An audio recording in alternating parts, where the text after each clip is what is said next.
Hello and welcome to Nullitaire Gaming, where we play games with 0 players. Or in other words, we play bots against one another. And in this series we're going to play Falling Sky, the Gallic Revolt against Caesar. And this is by GMT Games. It's volume 6 of the coin series by Andrew Ruhnke and Volko Ruhnke. Volko Ruhnke, of course, is the originator of the coin series, having developed the first volume in the coin series, Andean Abyss. And he designed this, co-designed this game with his son Andrew. Okay, so we're going to set up the game and get started playing all the bots against each other. Here we go. So a couple of notes before we get too deep into the game. I do have the Ariovistus expansion to this game, which basically the game comes with 5 factions: the Arverni Confederation, the Haidui Confederation, the Roman Republic, the Belgic tribes, and the Germanic tribes. But the Germanic tribes are a non-player faction, so they're always run by a bot. And the other 4 are playable. And in the expansion, the Ariovistus expansion, what that does, among other things, is it swaps out the Germanic tribes for the Arverni Confederation as the non-playable faction. So that in this version of the game, the Haidui, the Roman Republic, the Belgic tribes, and the Germanic tribes are playable, and the Arverni Confederation is not playable. This is run by a bot. Okay, well, I'm not going to play that version, the Ariovistus version of the game. I'm going to play the original version, so that the Arverni Confederation, Haidui Confederation, Roman Republic, and Belgic tribes are the playable characters, and the Germanic tribes are the non-playable character. Of course, we're going to play at Nullitaire, so they're all going to be bots. But I just want you to be aware up front of the way that I'm playing it.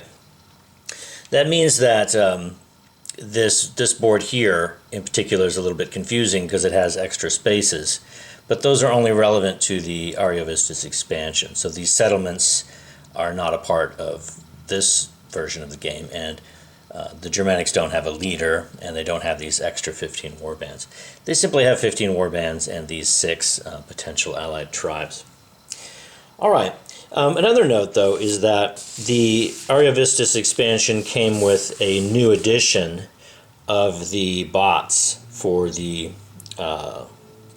playable factions of the original game.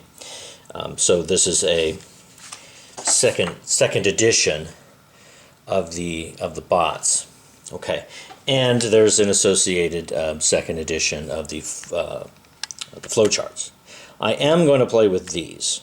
The second edition flowcharts for these bots, because they're just better. I think. I'm not sure I've ever played with them, actually, now that I think of it.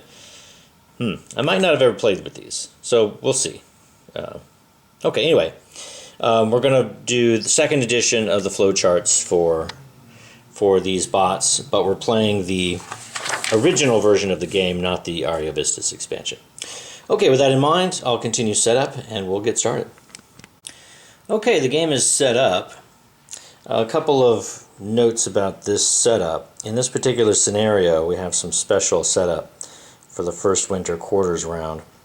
So when we get to the first winter quarters round, we're going to skip the first 2 parts. There's going to be no victory check, and the Germans won't have a round. We'll go right to quarters. Also, in the harvest round, the Romans will get 3 legions that they can place in Belgica. The Senate will come into play. Right now, the Senate is not active. And Vercingetorix, the leader of the Arverni, will have the opportunity to come into play. So the Arverni do not have a leader for the first campaign. Okay, so that's some special setup there. All right, let's just talk about the victory conditions quickly, so I give you, if you're not familiar with the game, you understand what everyone's trying to do. So the Romans, first of all, are trying to subdue Gaul. there are 30 tribes total on the map, and so their victory condition depends on those 30 tribes and their status. So this marker can be anywhere from 0 to 30, and their victory condition is just more than half of that. So they have to have at least 16. So they need to subdue more than half of Gaul. That's their victory condition. And so they can do that by either having a tribe at subdued, which is their sort of default state. They're subdued by the Romans. They're not actively opposing the Romans. Or they could be dispersed, which means the Romans have sort of scattered them. And so they don't, so that -1 there means they don't count toward population anymore. It takes a while for a dispersed tribe to gather itself and then finally come back to subdued. So that's sort of a extra subdued state. And also they could be allied with the Romans. That red marker there means that they're allied. And by the way, that's a difference in how the pieces are used in this game from most other coin games. Usually these discs mean bases in most other coin games. Here they mean an allied tribe. So this space represents a tribe, and that marker means that that tribe is now allied with the Romans. So those do not represent bases in this game, as they do in most other coin games. Okay, let's talk about the Belgic tribes next.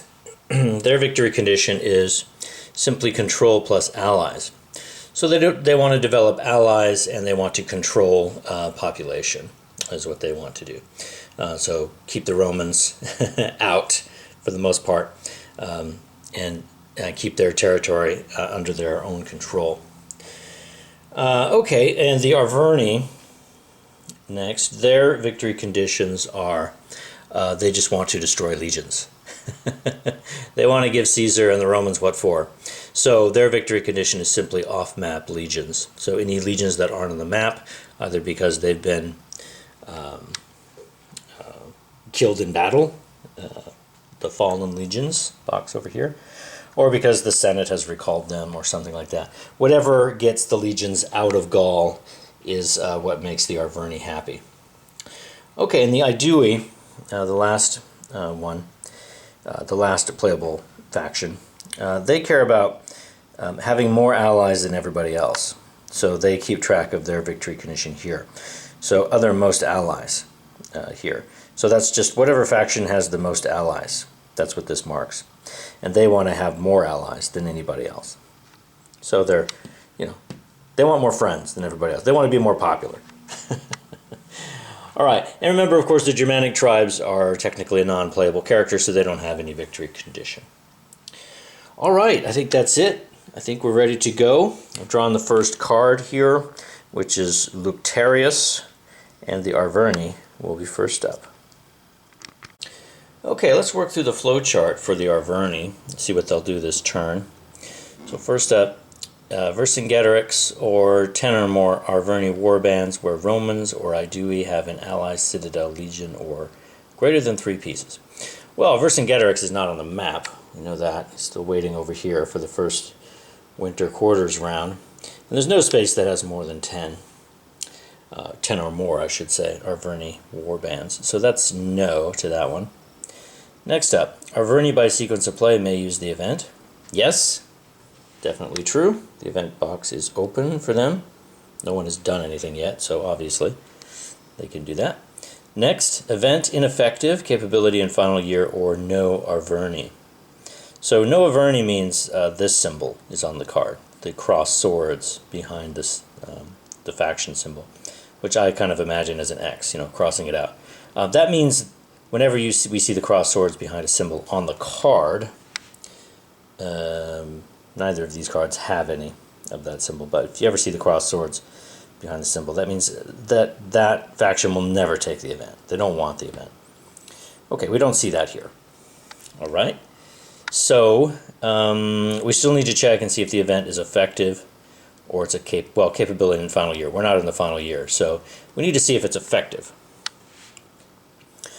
Okay, so generally speaking, any faction can take either the shaded or the unshaded event, but the Arverni and the Belgic tribes want to take shaded unless there's some specific instruction telling them not to, and the Romans and the Aedui want to take the unshaded, again unless there's some specific instructions saying otherwise.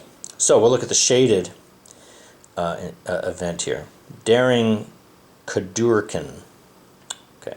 If Arverni successor on map or available, Arverni place him anywhere, symbol up as if Vercingetorix.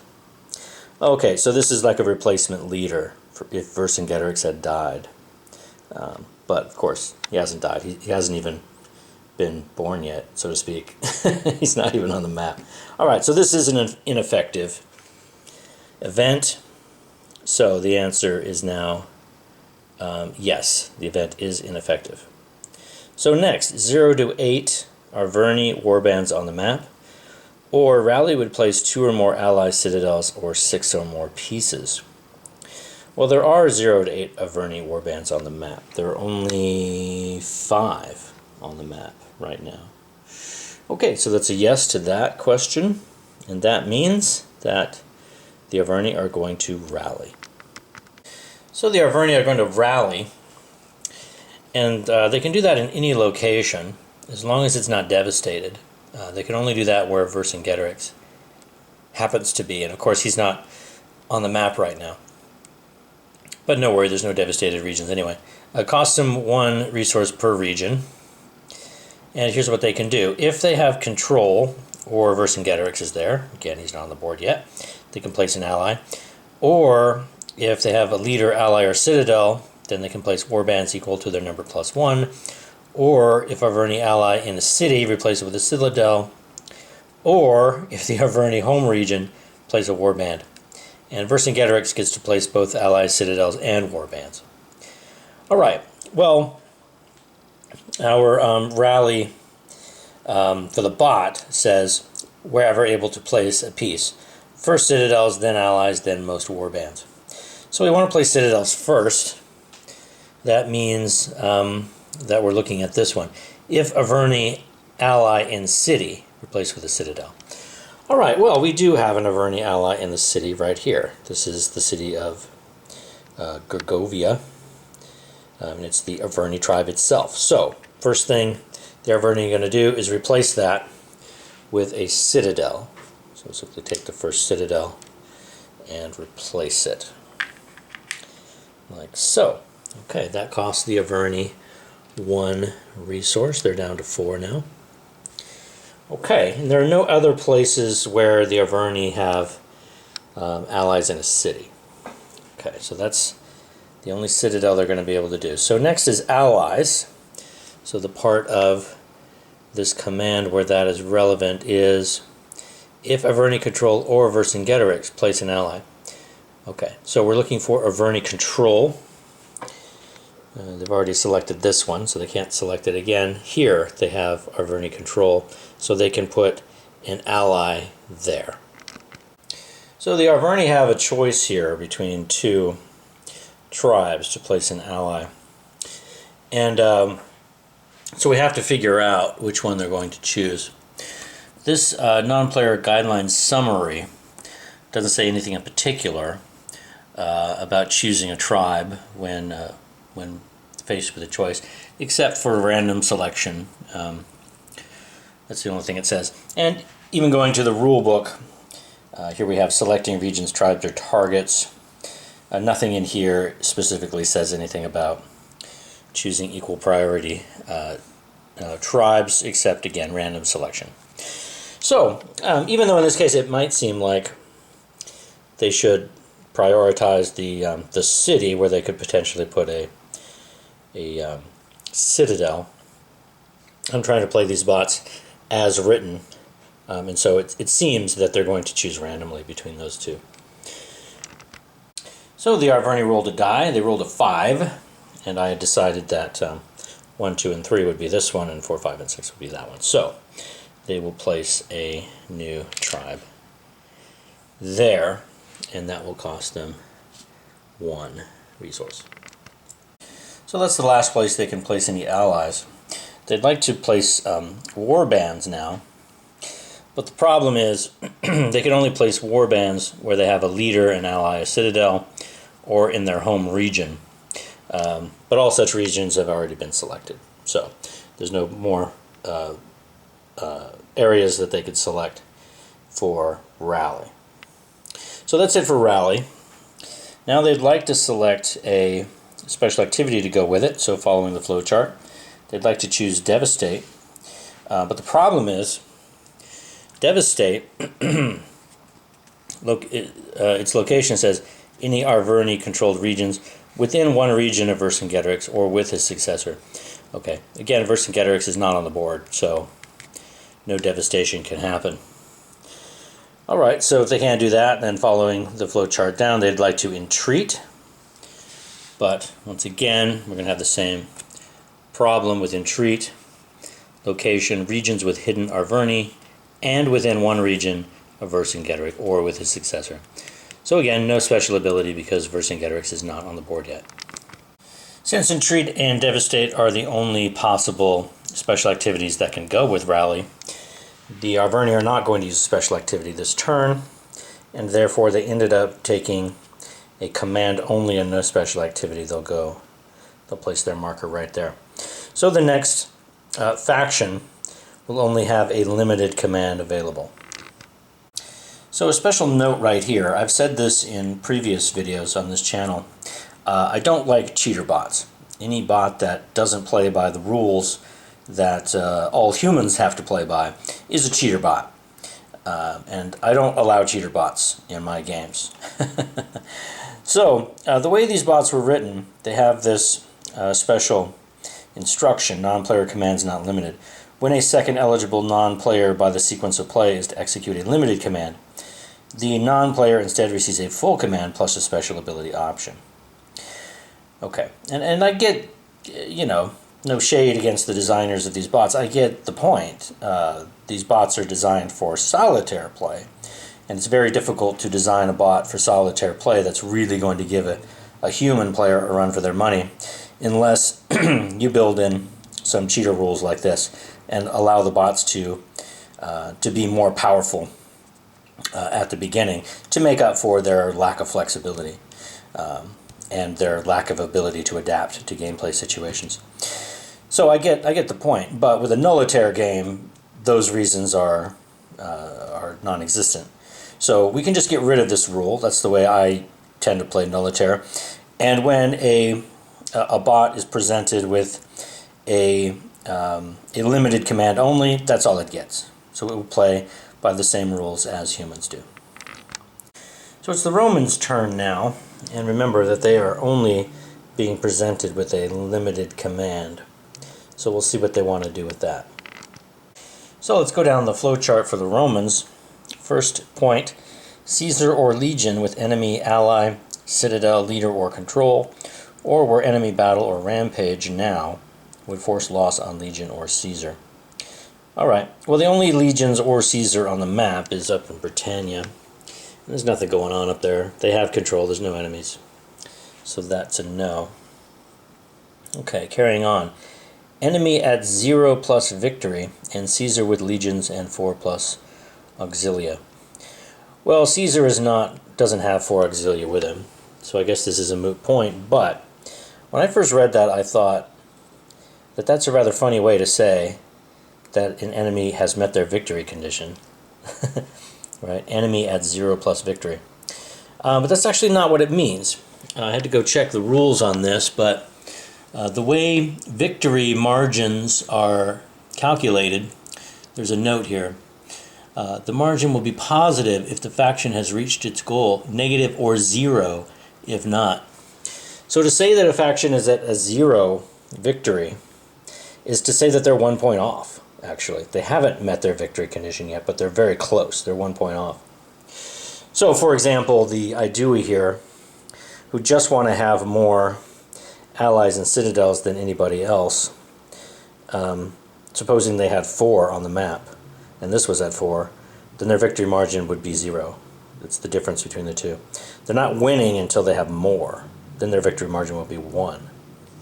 Okay, so to say victory's at 0 is just to say they're 1 point away from it. All right. And so, again, it's just academic because Caesar doesn't have 4 more auxiliaries with him anyway. So we'll move on. Romans, by sequence of play, may execute event. No. They're only presented with a limited command here. So following that down, 9 or more auxilia available. Yeah, they got a bunch here.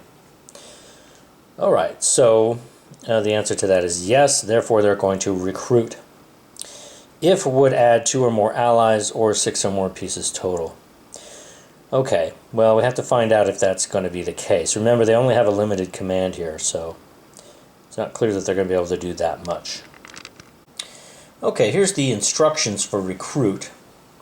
They can do it in any region without devastation. That's fine, there's no devastation on the map. Cost them 2 resources, or 0 if within supply lines. For each region, if Roman control or Caesar, place 1 Roman ally at subdued. Or if Roman leader ally fort, plays auxilia equaling leader plus fort plus allies, plus 1 of provincia. Well, we can see right away that there's no way they could place 2 allies. Remember, they're being presented with a limited command here, so they can only select 1 space, and then they'd only be able to place 1 ally. So that's out. We need to see if they could possibly place 6 auxilia, though. Let's see, they need a space with leader plus fort plus allies, equaling at least 6. Well, that might, I mean, leader plus legions here.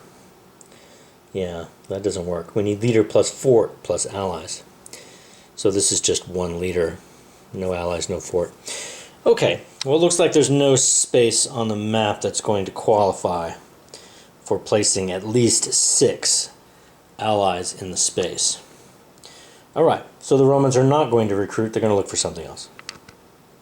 So since the Romans are not going to recruit, they carry on to their next priority, which is to seize. It says only where no harassment loss. Okay, so this is a somewhat complicated command. I had to go remind myself how to do it. They can do it in any region with Roman pieces. So I've marked all those on the board. There's Britannia, 2 areas in Belgica, the Nervii region and the Atrebates region, and there's also Provincia down here. All those have excuse me, Roman pieces. Okay, but if we look at the procedure, disperse subdued tribes at Roman control as desired to max 4 markers. Okay, so that means they're only going to be able to actually disperse tribes where they have Roman control. So that's only Britannia and Provincia. Using seize in any of these 2 Belgica territories is not actually going to disperse any tribes. Okay, and now looking at the player flowchart here, the first priority is to disperse all tribes able, but not Helvii. Okay, well then they're not going to select either of these 2 spaces because they would not be able to disperse any tribes there. So they're going to have to choose one of these 2 spaces. But they don't want to disperse the Helvii. So, not that one. Therefore, they're going to use seize here to disperse the Catuvellauni. Okay. All right, the Romans can't put any more devastating dispersal markers because this is a limited command, so they can only select that 1 space. So let's see what else happens here. Bunch of stuff. Arverni and Belgae roll for each, that is to say each marker just placed, and on a 1 to 3, free rally in adjacent regions. All right, let's do that next. We'll have the Arverni roll first. Okay, the Arverni rolled first. They rolled a 6, so it's not a 1 to 3. And then I had the Belgae roll as well, and they rolled a 5, so also not a 1 to 3. Okay, so they do not get to do any recruiting here. Okay. If not devastated, and that space is not devastated, gain 2 resources per subdued tribe and Roman ally, plus 6 per dispersed marker placed. Okay, so all they have here for tribes is that dispersed marker. So the Romans are going to gain 6 resources. Okay. Now, Gauls may, Germans do, cause losses. Remove one auxilia/ally, or on a 1-to-3 legion fort leader per 3 hidden warbands, round down by faction. Yeah, I should have said. Remember the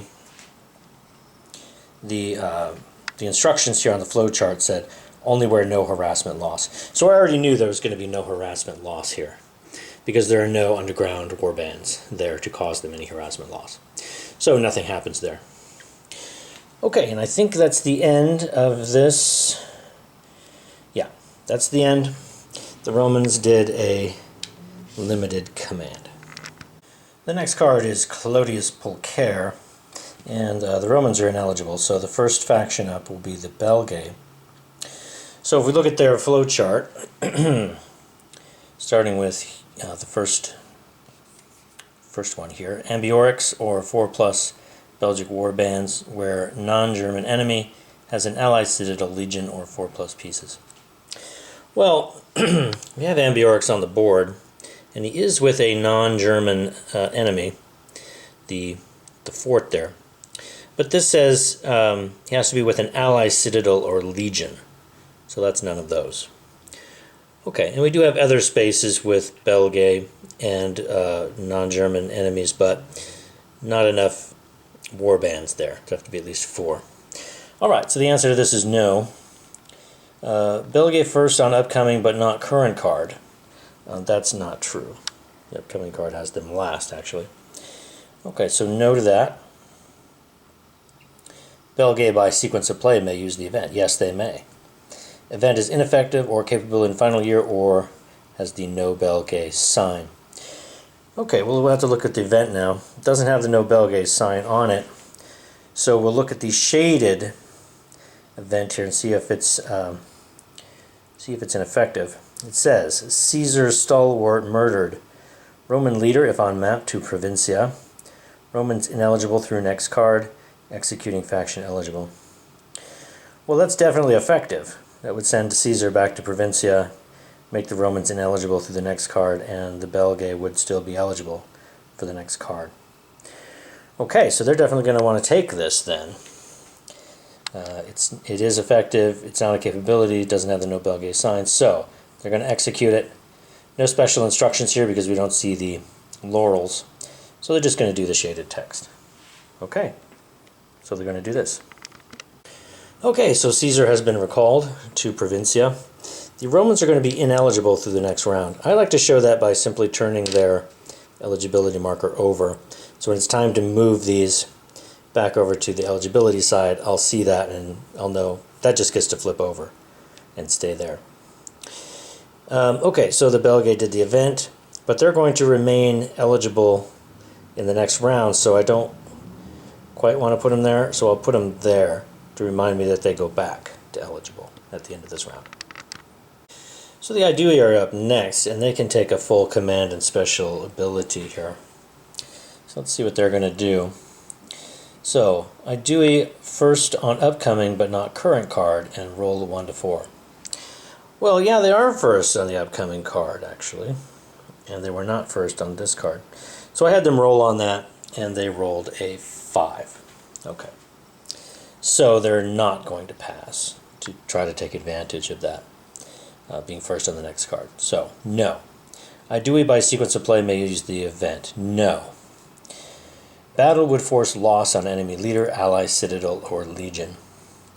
Well, the only place the Aedui could battle would be here in the Mandubii region. That's the only place they have enemies.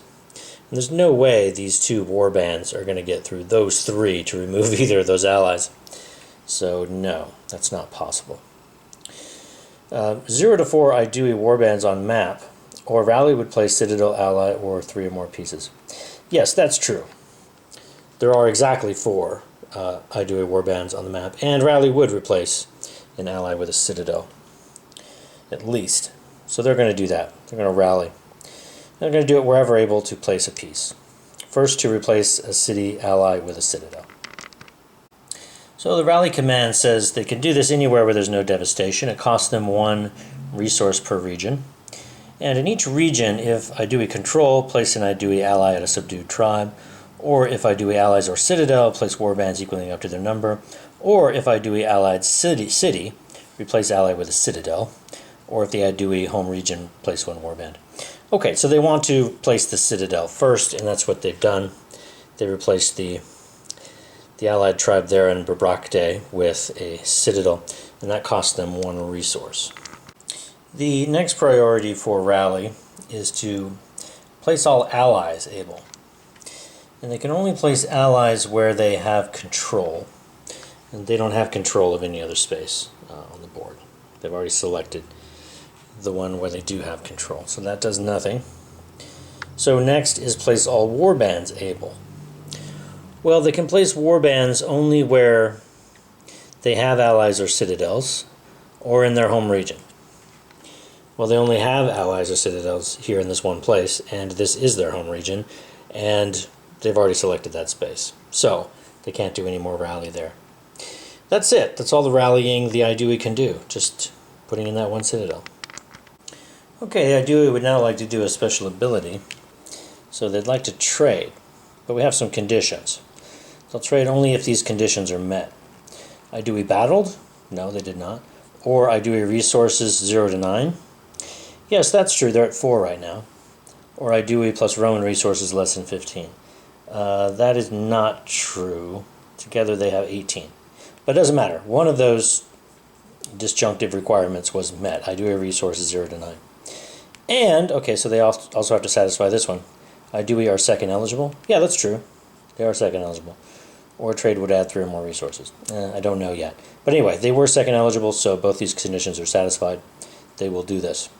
Trade for all resources possible. The players must now agree or not. Non-player Romans agree. Okay, so the Romans automatically agree here. All right, let's see how trade works. So they can do it in any region within supply lines.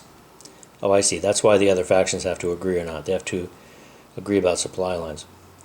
Yeah, it says right here, factions agree to supply line or not. The Romans automatically agree, we know that. In supply lines, add +1 IDUI resource, +2 if Romans agreed, for each IDUI ally and citadel, each subdued tribe under IDUI control, and if Romans agreed, each Roman ally under IDUI control.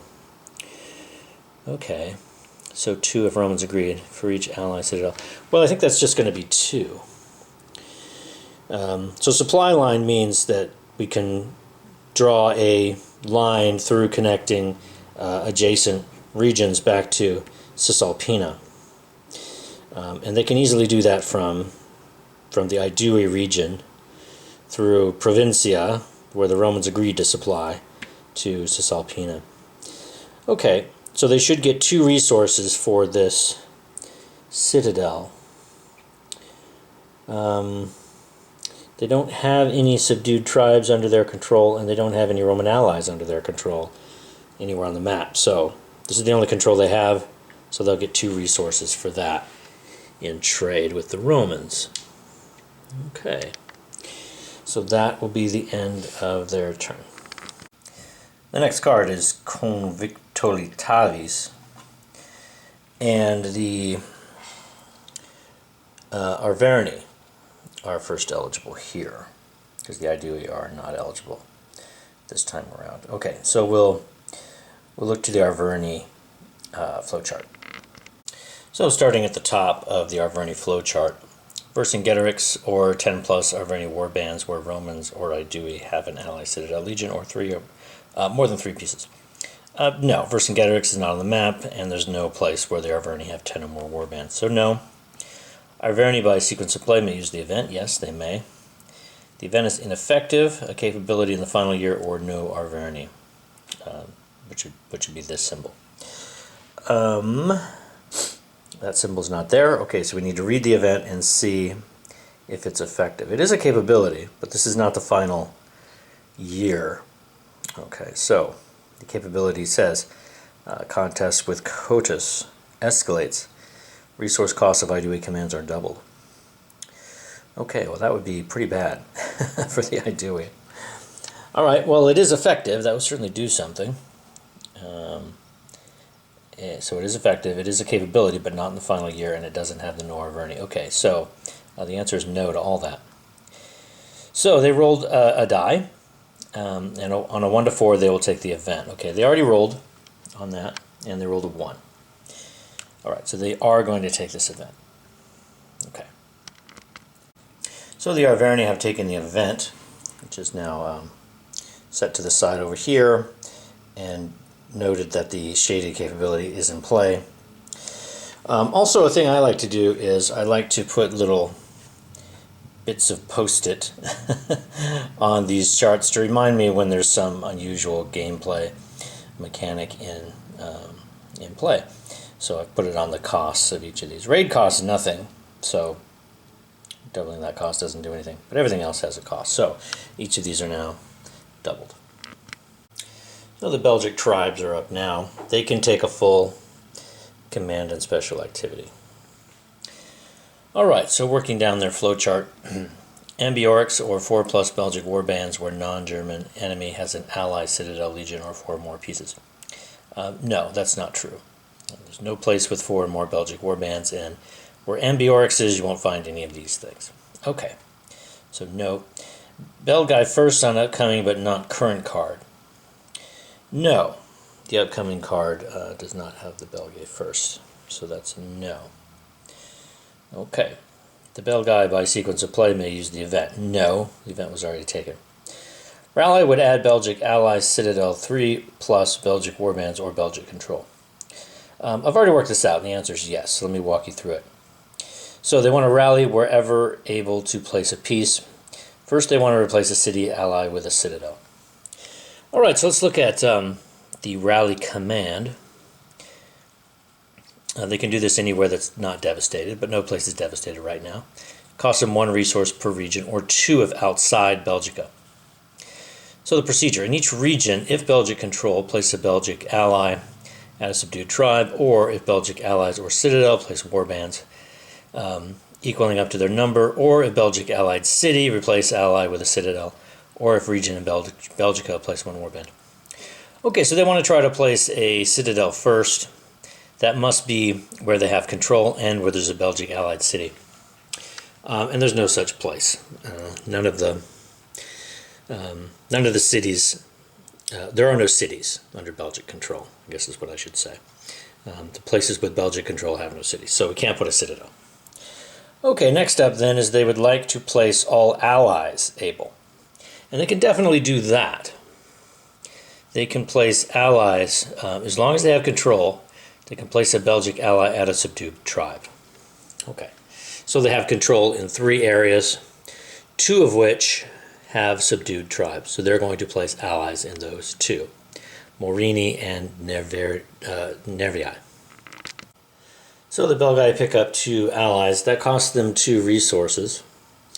They now have 6 allies on the map, which means for the A Dewey victory condition, the othermost allies is now up to 6. So they're a long way from their victory condition now. Also, that brings down Roman victory condition by 2. So both the Romans and the A Deweys hate it when other factions pick up allies. Okay. So moving on to the next priority, we're told to place all warbands able. First, to add any Belgic control. Alright, 2 ways warbands can come onto the board for Belgic rally. Either if they have allies or a citadel that can place warbands equaling up to their number, or if it's just a region in Belgica, they can just put down 1 warband. Okay, well they have allies in both of these 2 regions, so they're able to put 1 warband in each of those 2 regions, which they will do. So the Belgae are able to take control of the Atrebates region by adding that 1 warband, and it costs them 2 resources to play those to place those 2 warbands. Their victory condition is now up to 14 because they're counting control plus allies, so they just picked up more allies and some more control. They now control all of Belgica as well. Okay, let's look for a special ability now. So after rally, the Belgic tribes would like to rampage before battle or after rally or raid with all warbands able to remove or retreat enemies. If battle, no rampage against enemies last piece. Okay, so they've rallied, so this is after rally, that makes sense. Alright, they want to force removal of pieces, assuming no one grants retreat first. Okay, so we need to look at how rampage works. Okay, they could do it with rally. Any region with hidden Belgic warbands and within one region of Ambiorix or with his successor. Okay, well Ambiorix is kind of excuse me, in the middle of things. He's in the Nervii region. So all the regions surrounding it are within one, and those are where all the warbands are anyway, for the Belgic tribes. Okay, so any of those spaces would work. Let's see, so the procedure. A faction, not Germans, nor any with a leader, citadel, or fort, either removes or retreats one of its warbands, auxilia, and or legions per hidden Belgic warband there that flips to revealed. Those pieces retreat to one adjacent region under control of a faction that agrees. Okay, well they can't choose a place, they're not going to do this to the Germans, no place with a leader, citadel, or fort. Alright, so they're not interested in trying to rampage against the Germans. There's a fort there, so they're not interested in that. Seems like the only interesting place for the Belgic tribes would be the Atrebates region, where there is an auxilia there. So they'll consider rampaging in that area. So let's look again at the Belgae instructions here for rampage. Now that we know there's only one possible space they could do this. Okay, so it first said to force removal of pieces, assuming no one grants retreat. But that wouldn't be the case here, because the Roman auxilia there could retreat into Britannia, where the Romans have control. So it definitely would not force removal of that piece. Okay, so moving on. To add most Belgic control, they already control that space, so that wouldn't do anything. And then it says elsewhere, versus Romans, Aedui, Averni in that order. Alright, so it seems that once we get to the third bullet point here, they are going to do this. Okay, so they are going to rampage against the Romans here, which means that they have to reveal one warband, and now the Romans have to retreat. Now, obviously they could go to Britannia, they could just retreat there, but we have to check, make sure the bot wants to do that. So the adjacent regions here are controlled by the Belgae up here in the north and northeast. The Arverni have one space here, the Mandubii region, and these have no control. They can't retreat into no control, so those are off limits. But we have to see if it's possible, seems very unlikely, that the Belgae or the Arverni would allow them to retreat into their territory. So let's check that out. So here on the non-player sheet for the Belgae, we see agreements, never transfer or agree. Okay, so the Belgae just never agree to anything. Which would be weird anyway. If they'd force this to retreat into their own territory, that's weird. Okay, so they're not going to agree. But what about the Arverni? Well, we see that they also have an agreement section here. Never agree to retreat, supply, or quarters, or transfer resources. Okay, so they're not going to agree either. Well, as expected, that means that this auxilia will have to retreat into Britannia. Okay, the next card is Diviciacus. And I didn't say this at the beginning of this playthrough, but I have replaced this card in the original game with the second edition card. This is this card is a replacement for the original card that adds the possibility that the Aedui might get a leader, which is Diviciacus. Okay, so now that this has come up, we can talk about it. So, in the Ariovistus rules, there's this Diviciacus leader option. So the piece, the Diviciacus piece, may also be used in the original scenarios along with the replacement card, which is exactly this card. Okay, which I have taken this leader option, essentially. Alright, and the Aedui are first eligible, and guess what? They are, in fact, eligible. They're almost certainly going to want to take this card, because basically it gives them a leader. Place the Diviciacus piece in any region.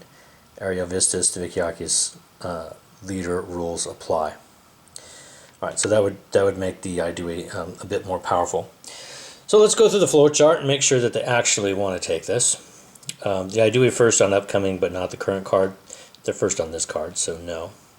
They can take the event, yes. The event is ineffective or capability in the final year, or nor Idui. No, it is a capability, but we're not in the final year, so yeah, they're going to take it. All right, so Divikiakis, the Idui leader, comes into play. So the Divikiakis card is now in play, and that means the leader piece is now on the board. I couldn't find any specific instructions about where to put this piece. The card just says put it in some region. However, we do have this generic instruction for the bots that says placing leaders. Place leaders as soon as able by event, spring, or scenario special rules where the most owned pieces.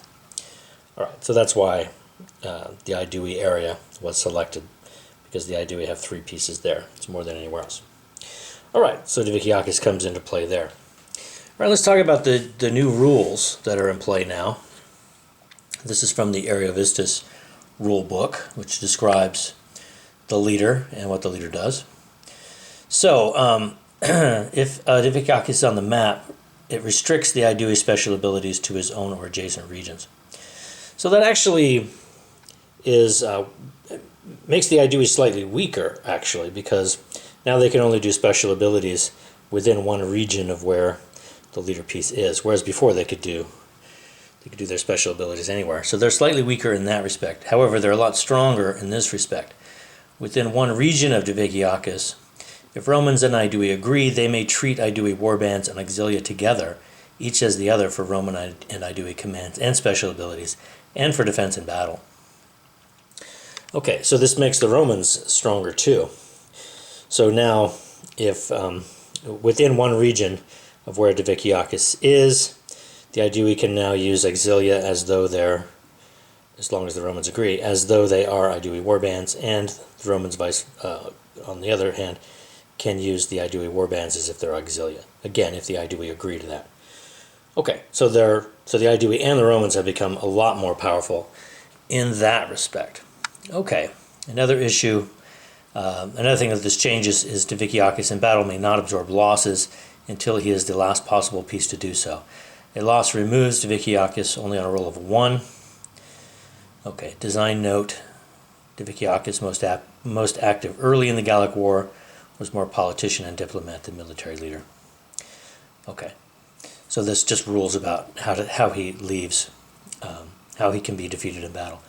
Divikiakis, if removed, is taken out of play, not available. He has no successor. Okay, so if he dies, that's it for the Idui. They don't get another leader. All right, that's it for the Idui. They took the event and gained a new leader. So we're looking at the Roman bots flowchart now.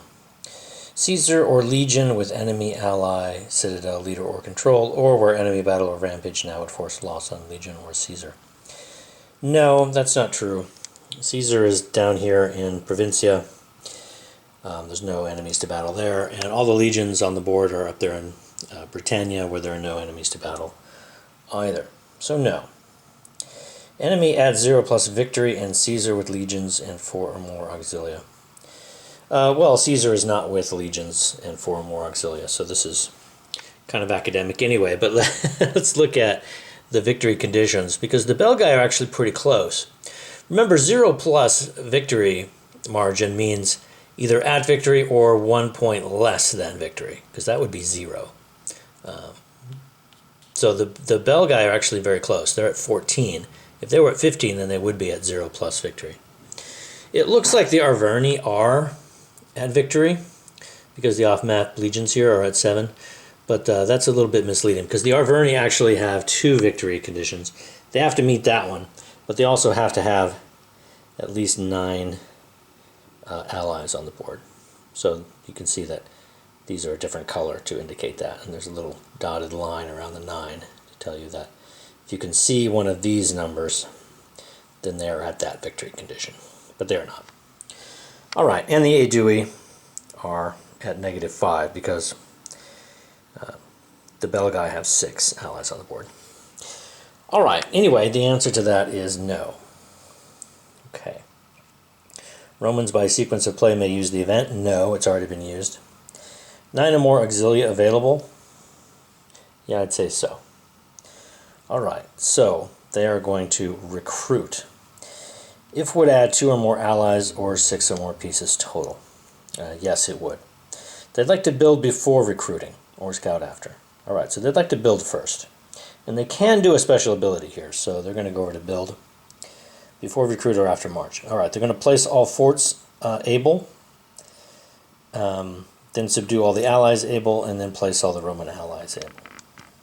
So looking at the build special ability now, the location is at a Roman ally or supply line with Romans, and within one of Caesar or with his successor.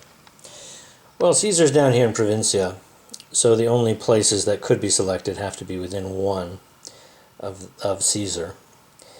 And they have to have a Roman ally or be a supply line, be in supply, be within the supply lines, and have Romans there.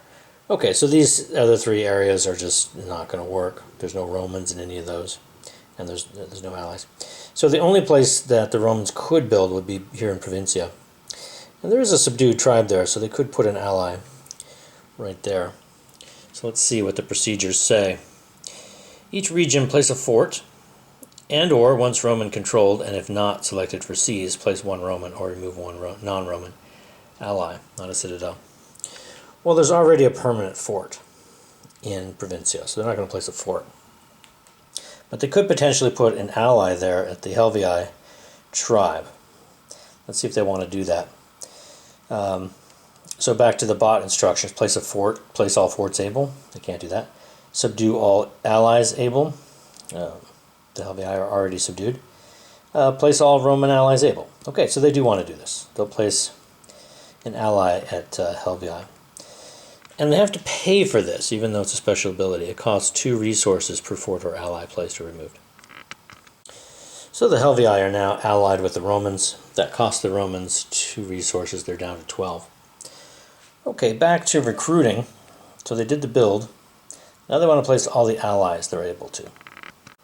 So looking at the recruit instructions, the Romans can do this in any region without devastation. Cost them 2 per region, or 0 if within supply lines. So each region, if Roman control or Caesar, place 1 Roman ally at subdued.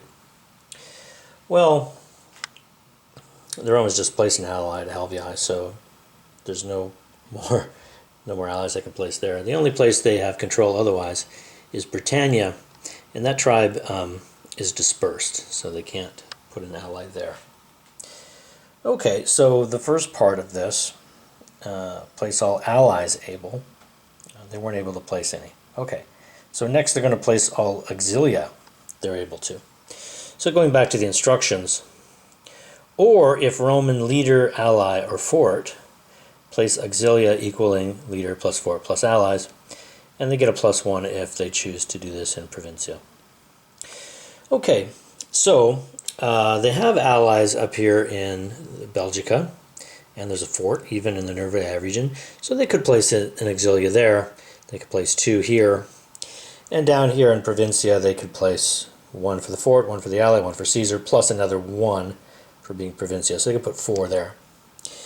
So 4 in Provincia, 2 in Atrebates, and 1 in Nervii, and that should cost them, well, it depends on the supply line. We'll have to think about that. So the Romans now have some new auxilia on the map. Now when it comes to paying for this, remember recruit said 2 resources per region, or 0 if within supply line. And supply line, remember, means we're able to draw a connected series of adjacent regions all the way back to Cisalpina. Okay. Well, Provincia is clearly within supply because it's right next to it, so those 4 auxilia were free for the Romans. The only question is these 2 areas up here, are they within supply? Well, they can easily trace a line from the Atrebates region through these no-controlled regions, so those count as within supply, no problem there. But they're eventually going to have to get through either the Arvernes or the Aedui to get supply back to Cisalpina. Okay, or the Belgic. I guess they could go. Supply could go this way as well, so that's possible. Okay, but here's the thing about supply. The Germans never agree to supply. We're told that here. Germans always harass and never agree to supply lines or retreat. Okay, so the Germans, forget about it. They're never going to agree to supply. Okay, the Belgic bot and the Arverni bot also, we're told, never agree to supply. We already saw that. The only faction that might agree is the Aedui. And if they would agree here, then there is a supply line through their region, through Provincia, then the Aedui region, through these no-controlled regions up here at Atrebati. So they might be able to get this area for free. All right, so we have to check and see if the Aedui are interested in doing this. Well, they will agree to retreat supply line and quarters under special conditions for the Roman player. They're never going to do it for the Arverni or the Belgae, but for the Roman player, maybe.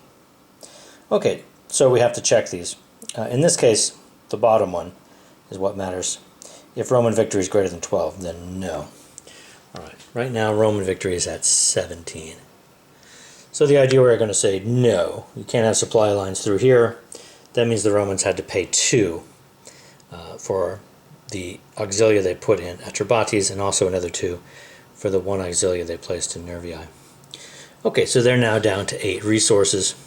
Also, the Belgae lost control of the Atrebates region, so their victory condition has now gone down to 11. The next card is Indutio Maris, and the Belgae are first eligible. They are, in fact, eligible. So, looking at their flow chart, Ambiorix or 4 plus Belgic warbands where non-German enemy has an allied citadel legion or 4 or more pieces. No, that's not true right now. It's getting close in the Atrebates region. If the Belgae had 1 more warband there, that would definitely be true. And where Ambiorix is not quite true either. Okay, so no.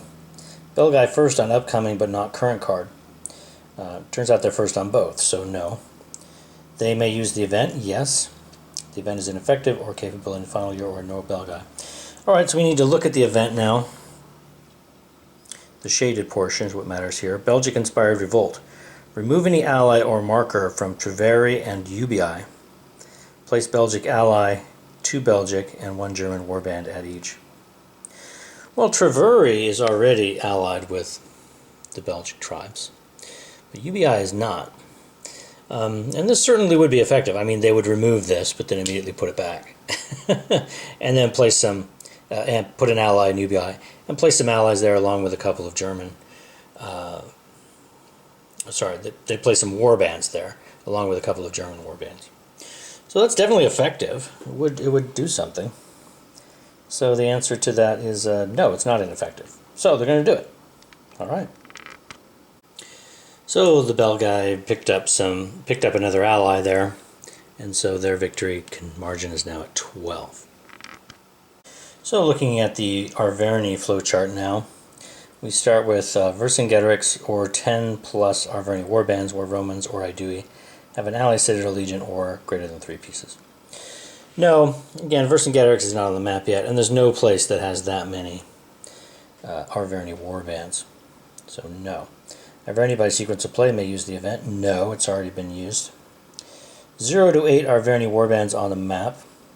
Yes, there are only 5 on the map. So that's true. Yes. Rally, wherever able to place a piece. Citadels, allies, and then most warbands. Alright, so looking at Rally, they can do this anywhere as long as it's not devastated. There's no place on the map is devastated. Costs 1 per region. In each region, if Arverni control or Vercingetorix, place 1 ally. Or if Arverni leader, ally, or citadel, place warbands equal to the number +1. Or if Arverni ally and city, replace with a citadel. Or if the Arverni home region, place 1 warband, Vercingetorix places ally, citadel, and warbands. Alright, well they'd like to place a citadel first. They need an ally in a city to do that, and they do not have any such thing.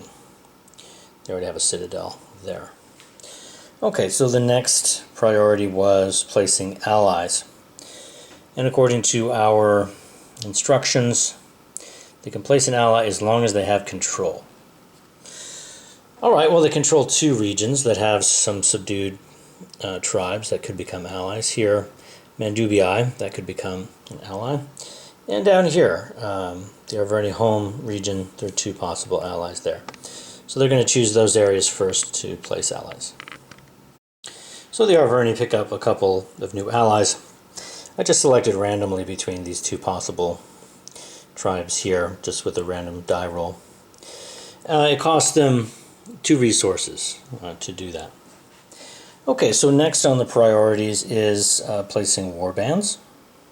And according to our instructions, they place warbands where there's the Arverni leader, ally, or citadel.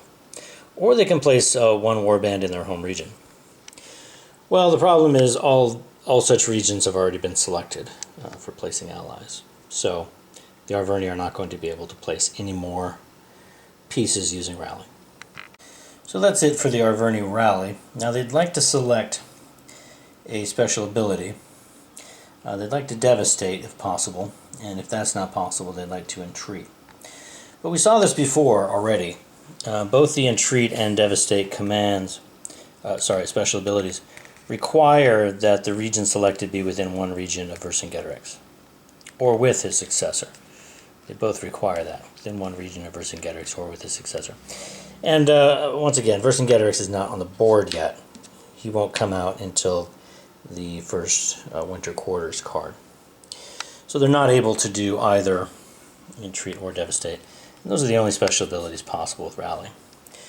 Okay, so they didn't get to do their special ability, but that's the end of the Arverni turn. So the next card is Colony, and the Aedui are first up because the Belgae are not eligible. So we'll go to their flow chart. They first want to check if they want to take the event. So I do it first on upcoming but not on current card, and they roll 1 to 4. Well, that turns out to be the case. They are first on the upcoming card, but they're not first on the current card. And you might think they are first because the Belgae are not eligible right now. So it looks like, in a sense, they're first because they're the first ones actually eligible because of where the cylinders are. But no, the rulebook makes this a little more clear. Here it says, check the faction order on the currently played and next showing cards. If the Aedui symbol is first on the next coming card, but not on the currently played card, regardless of faction eligibility cylinders, then roll the die. Okay, so we mean this is meant to be literal. They're not first on this card, and they are first on that card, regardless of what's actually going on over here with the cylinders. Okay, so they need to roll a die to see if they're going to pass or not. So 1 to 4, they pass. 5 to 6, they don't. I already rolled it, and it is a focus 3. All right, so they're going to pass. So the Aedui pass, and they pick up a resource for doing so. And it's now the Romans' turn. Okay, Caesar or Legion with enemy ally, citadel, leader, or control, or where enemy battle or rampage now would force a loss on Legion or Caesar. No, none of that's true. Caesar and the legions are not with any enemies. Okay, enemy at 0 plus victory, and Caesar with legions and 4 plus auxilia. No enemy is at 0 plus victory, and Caesar doesn't have any legions right now with him. So no, Romans by sequence of play may use the event. Yes, they can use the event. The event's ineffective, capability in final year, or no Romans. Let's take a look. Okay, we don't have the no Roman symbol. And the event is Colony. Settlers arrive. In a region that you control or has no control, place +1 marker, colony marker, and your ally on it. Add +1 to that control value. The colony is a tribe. Okay, well, it's definitely effective. And nothing's preventing the Romans from taking it. So they will take it. Okay. So I couldn't find any information that would help me determine where the Romans would select to place this colony. We're told that it has to be a region that the Romans control or that has no control. And so that gives us many options. The Romans control 2 spaces, and there are 6 spaces that are not controlled. So that's a total of 8 possible spaces. Since we have nothing else to go on, it looks like the bot is just going to select randomly from those 8. So we do that by just doing equal chance die roll. I only have 6-sided dice here, so I'm I considered these 4 up here at the top to be the first group, and the 4 down here at the bottom to be the second group, and then I just rolled a die. 1, 2, or 3 picks the top group, 4, 5, and 6 picks the bottom group. Okay, and that was the yellow die roll here, which is a 6. So that means they chose the bottom 4. So of these 4 here. So then I rolled a second die, and I just said 1, 2, 3, 4, and I'll re-roll any number higher than that. Okay, and they ended up rolling a 4 on that. So that means 1, 2, 3, 4, Provincia is the choice. Provincia now has a new tribe, and it's allied with the Romans, which makes the population of Provincia go up by 1. It also gave the Romans 1 more victory point for having a new ally. Okay, on to the next card. The next card is Shifting Loyalties. And remember, the Aedui passed on purpose so that they could be first eligible here on this card. So, let's see if they want it. So they're first on upcoming but not on the current card? No, because they're first on the current card. They can use the event? Yes. The event's ineffective or capability in the final year or no Aedui. Well, it definitely is not a no Aedui. We see the laurels there. So they are interested in this. Let's see if it's effective. In Gaul, there are factions. Choose one capability of any faction, remove it from play. Well, the only capabilities in play are relevant to the Aedui.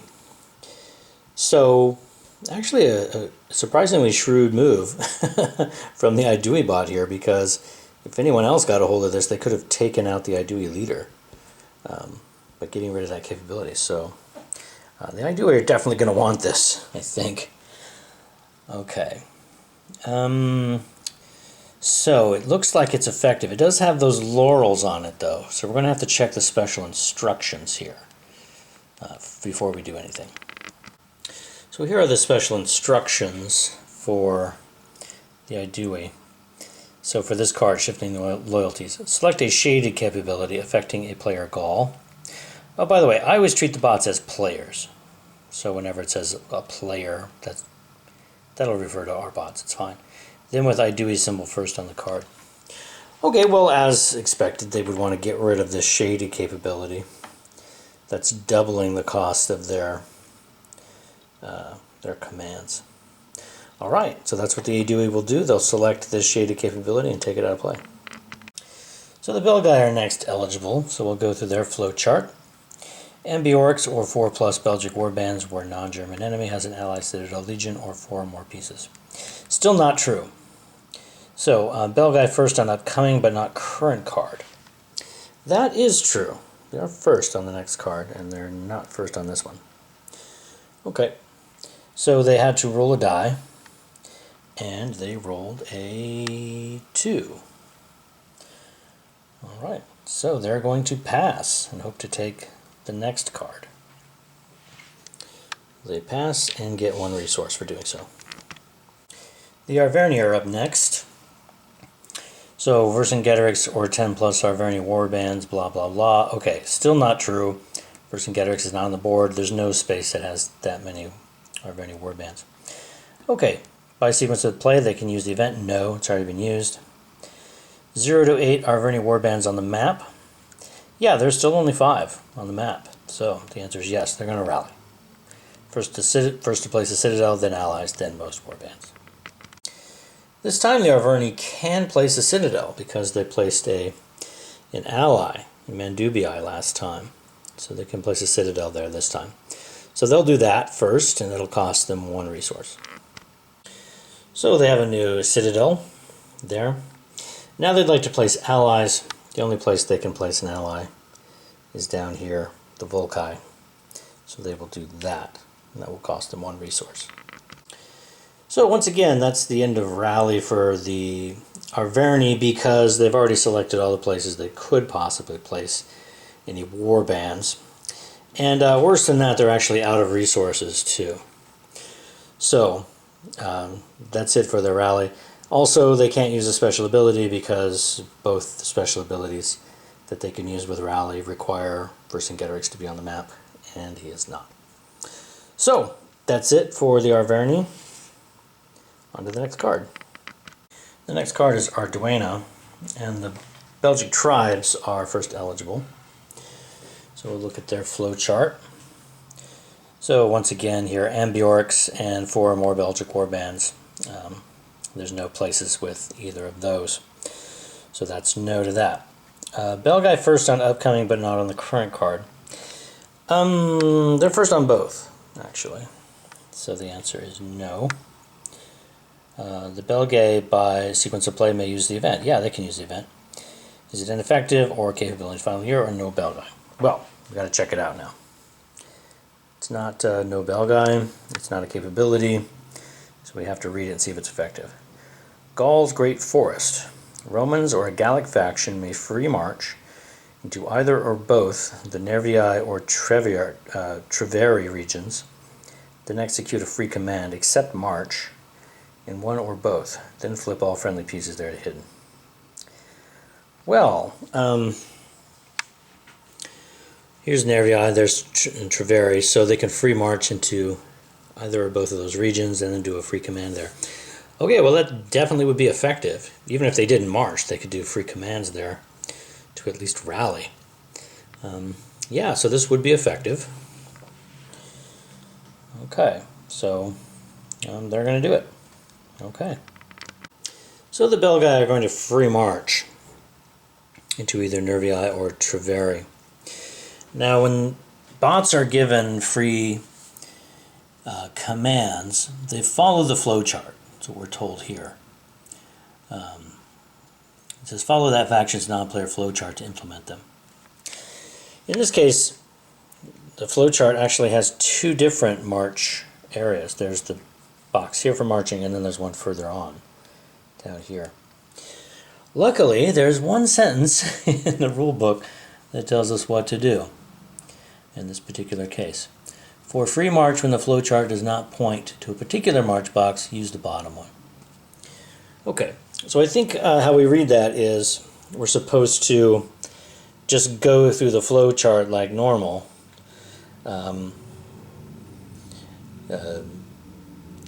answering the questions until we get to one or the other of the march boxes, or it just points to something that's not march, in which case we just take the bottom one.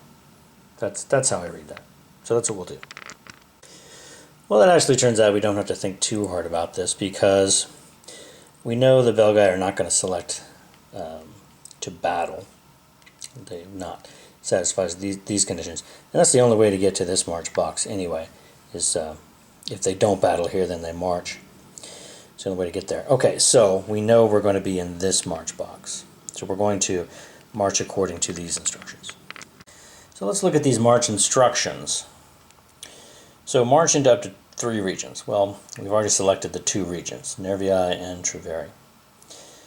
So first, to add control. Well, they already control both of those regions. They're already under Belgai control. So that's not relevant. So next, with leader alone, to one region above if needed to join most Belgic pieces able, or to another region to end the leader where greater than 3 Belgic warbands. Well, that makes it sound like we do want to move the leader from the Nervii region to Treveri, because there are more warbands here than there are there. But if we did that, Belgic control would be lost in Nervii. It would go to no control. So that seems a little weird. It doesn't seem like an optimal move. But here's the thing. I try to play the bots exactly how they're written, even if they occasionally do something not optimal. But interestingly, looking at the rules, I found that the bot designers actually thought of this exact situation.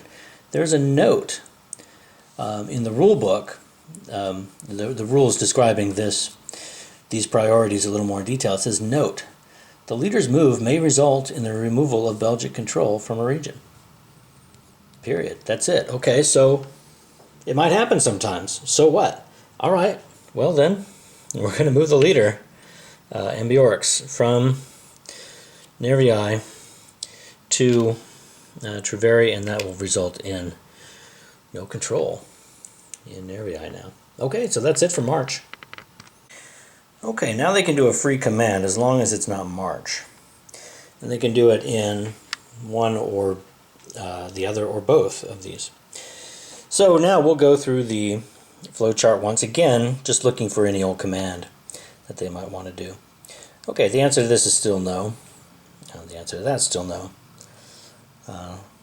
They are using the event now, so. Okay, rally would add Belgic ally citadel, 3 or more Belgic warbands, or Belgic control. Yes, it definitely would. So they're going to rally, probably in both those spaces. So first to replace the city ally with the citadel. They can't do that. Place all allies able. Allies are already there. So place all warbands that they're able to. So by using free rally, they were able to place 3 total warbands. So it did satisfy the condition of at least 3 Belgic warbands.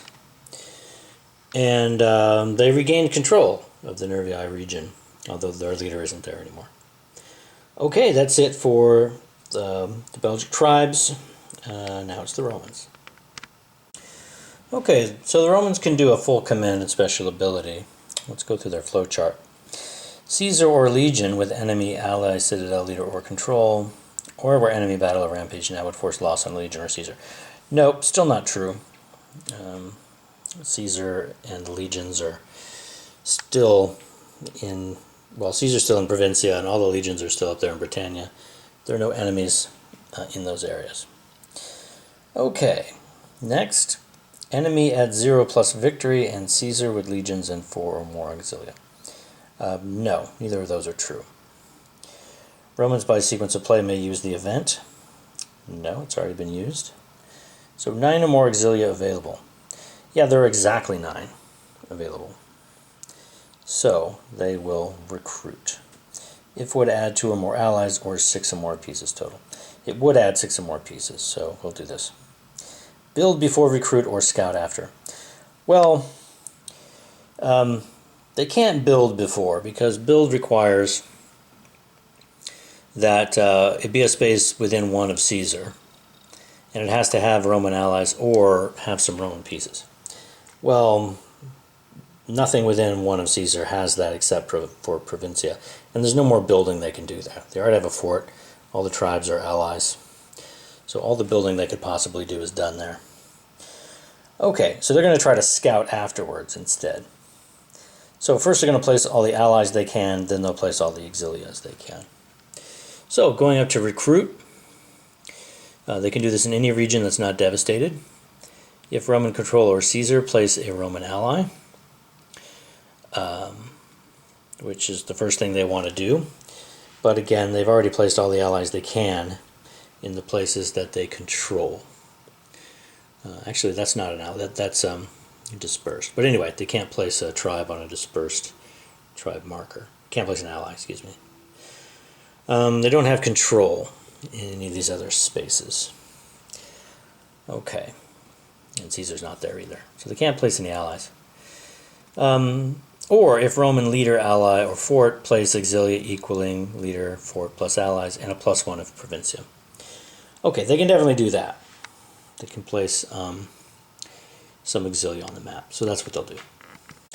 The Romans were able to place allies in 3 regions, Provincia, Atrebates, and Nervii. They placed auxilias, sorry, did I say allies? Auxilias is what I'm talking about. They placed auxilias in Provincia first because the note here says, the priority note, within 2 and 3 at supply line first. So placing all auxilia. They want to do it in supply first. And remember, none of the factions are going to agree to supply except maybe the Aedui, and they'll only do it if the Roman victory condition is low enough, and it's not, it's way too high. So no one's agreeing to supply lines for the Romans here. So Provincia is the only of those 3 that's in supply. So the Romans were able to place 5 auxilia there, 1 for the fort, 2 for the allies, 1 for Caesar, and another 1 for the special recruit bonus for Provincia. And they get to do that for free. That cost them nothing. But the allies they placed up there cost them 2 per region, so they had to pay 4 resources to place 2 Auxilia here in Atrebates, and they took control of that, which means the Belgae victory condition has gone down, and they were able to place one in Nervaii because of the fort. Okay, now they're going to try to scout. So let's take a look at the scout instructions. The location is any region with Auxilia. The procedure: moving the Auxilia to adjacent regions, not into or out of Britannia. Within one region of Caesar or with his successor, flip hidden Auxilia to reveal as desired, to reveal and place scouted marker on up to 2 warbands each in the same region. Okay, so according to the bot, they want to lose no Roman or no control or Roman supply. Now I thought that was a rather strange way to say that. Lose no control. Lose no Roman or no control. So lose no control. Okay, that's kind of weird. But in the actual rule book for the bots, it's a little more straightforward. To keep Roman control and add no enemy control and lose no supply line. So it really just means add no enemy control. Lose no control is just it's an awkward way of saying that. Okay, but add no control for another faction. Okay, move only Auxilia exceeding legions by region. Okay, fine. So they want to move Auxilia first to join or keep 4 Auxilia with Caesar. Well, Caesar already has a bunch of Auxilia with him, so that's not going to do anything. But what I did is I marked all of the Auxilia that could move according to the priorities so far. We got to keep 4 with Caesar. This first priority tells us that. So the other 7 can move. Also, in these other regions, it's possible to move some of these Auxilia. So 1 can move out of the Atrebates region. The other 3 have to stay there to maintain control. And the 2 up there in Nervaii could move as well. There are no legions that they have to stay behind for or anything like that. The 2 up in Britannia, of course, have to stay there. Can't scout across the English Channel. Plus, they want to stay with the legions anyway. Okay, so I've marked everything, all the Auxilia that can actually move. Let's see. So next, to add supply lines to most regions with Roman pieces. Well, moving any of those Auxilia are not going to do anything to add supply lines. They're not powerful enough. But Caesar's Auxilia down here definitely could add some supply lines. So if they could take control of the Aedui region or the Arverni region, both of those would add supply to this non-controlled western region, which would bring supply to the southern part of Belgica and also to Britannia. So I think the Romans are going to want to do that. They're going to move enough enough Auxilia either into Aedui or to Arverni to take control. Arverni would take at least 6 pieces to do that, and the Aedui region would take only 5. But they have enough to do either one. So I'm not sure what they'll do. Will they take will they do the one that takes fewer pieces, or will they just choose randomly? I need to look into that. I couldn't find any specific direction on this, so it seems like they just choose randomly from the 2 possibilities. So I just rolled a die with an equal chance, and the Aedui region came up. So the Romans move 5 Auxilia into that region and take control of it. They've now established supply lines up to Britannia and the Atrebates region. The Nervaii region with Roman pieces is still not in supply because it's under Belgic control. Okay, so now let's finish scouting. So they've done the second priority, now to the third one. From where no legions, to join legions in equal number by region. Well, the only legions are in Britannia, and again, there's no scouting across the English Channel, so they're not going to be able to do that. To enable scout of most hidden warbands able. Okay, we'll see what they'll do with that. Well, none of the Auxilia up there are going to be able to scout to reveal any warbands, because that can only happen within one region of Caesar. So it's only going to be able to occur in these regions next to Provincia. So these other two auxilia here could move into Arverni and scout the two warbands that are there. So I think that's what Caesar would want to do. Move them here so that they could scout the Arverni here. Can't move any of the other pieces because 4 have to stay behind with Caesar. So now, the scout special ability says, if we're within 1 region of Caesar, can flip hidden auxilia to revealed, to reveal and place scouted markers in up to 2 warbands in each of the regions. Okay, and the bot wants to do exactly that. Wants to scout the warbands, the hidden first. So the warbands, the Aedui warbands in the Aedui region have been scouted. So they're revealed, and the little scouted markers are underneath them there. I know in the rule book they like to put them on top, kind of like that. But the thing is, they give you so many of these things. There's so many scouted markers they give you that I like to just put them underneath like that. It kind of stands out to me as kind of like a highlight. You know, like the warband is highlighted. So it's like extra revealed. Okay, and they had to reveal 1 auxilia to do that. Same thing they did here. Reveal 1 auxilia to scout these 2 warbands. All right, that's it for the Romans. The next card is Impetuosity, and the Aedui are first eligible. I was reflecting on the scouting we just did with the Romans, and it seems to me that maybe this auxilia right here shouldn't have moved.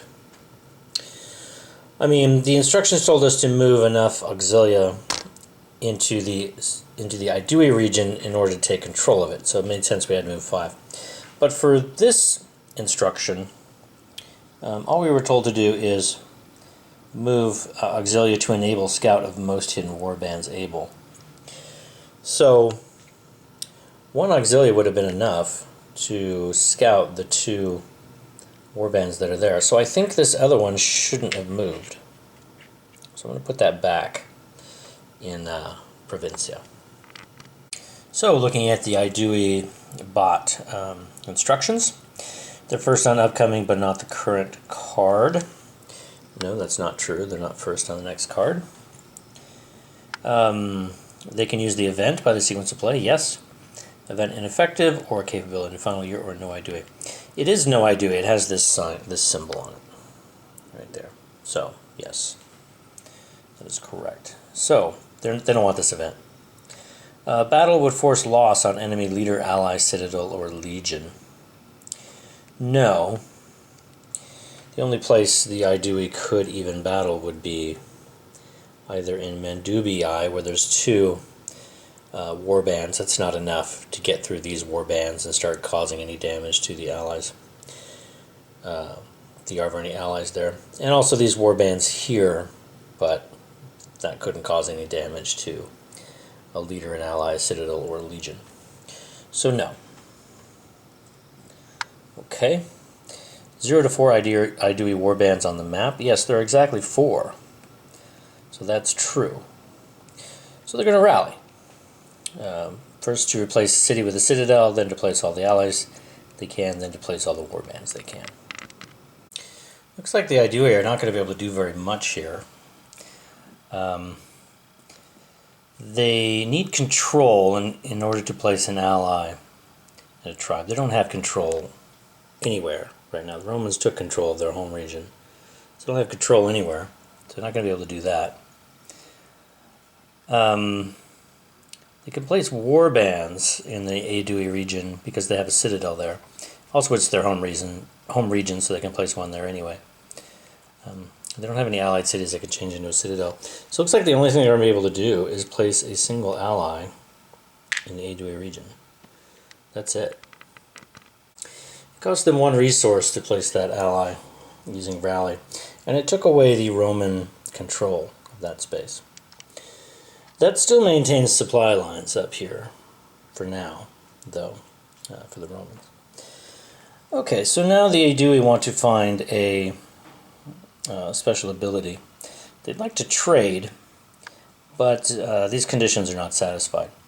They haven't battled, but they do. Their resources are between 0 and 9. They have 6 resources, so that's okay. However, this condition is not satisfied. They're not second eligible, and trade would not add 3 resources. They only have 1 ally on the map, so the most they could get out of that would be 2 resources.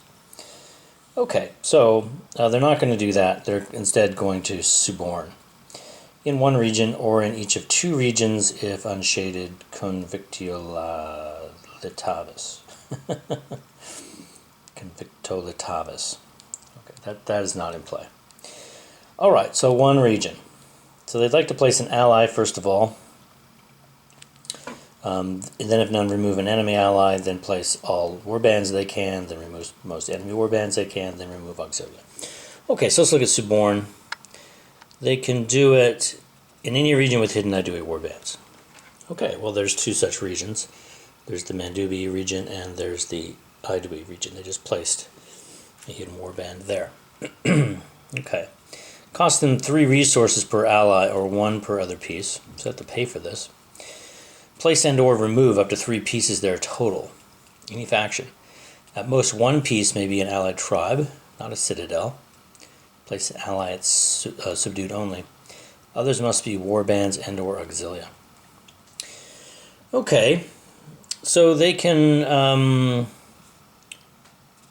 remove up to 3 pieces there total. Okay, so they could take out a bunch of auxilia, looks like. Okay, so it looks like that's what they're going to do. Sorry, I didn't have that right.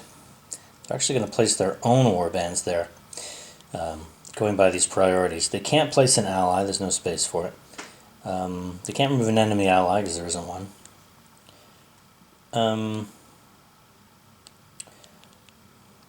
Well, hold on. Now,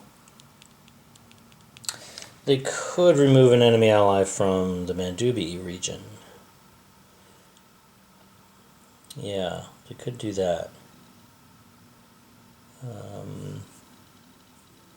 Okay, let me reconsider that.